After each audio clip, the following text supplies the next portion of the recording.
دغه کورنۍ چې د کندوز ولایت د امام صاحب ولسوالۍ د چارشنګي د سیمې اوسیدونکي دي له کلونو راهیسې د دښمنۍ او د کرکې په فضا کې ژوند تیروه، خو اوس د پخلاینې او خپلمنځي تفاهم له امله سره یو ځای شوي دي.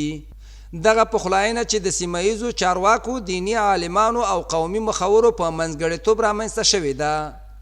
زما دعوت تاسو ته دا ده چې په ټولو موضوعاتو کې چې د عفو ته ترجیح ورکړئ، ځکه ما تاسو ته وجوهات ویله په عفو کې چې دا انشاءالله زمونږ او ستاسو خیر ده.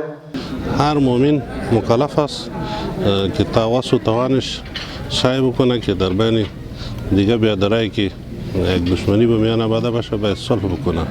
این پیام خداوند تعالی است، کلام خود که برای ما و شما گفته پیام امام است.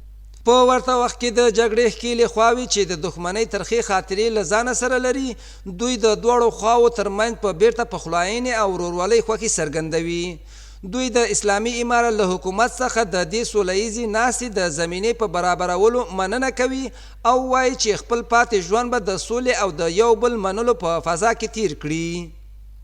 ډیر مونږه منندوی خصوصا د ولسوالۍ د امام صاحب منندوی چې دلته راغله او زمونږه چغې یا اواز لبیک وایو، موږ سره مرسته وکړه او موږ د دې بدبختي پدیدې څخه اخلاص کړو. تل دپاره د ټول څخه یوه نړۍ مننه کوو.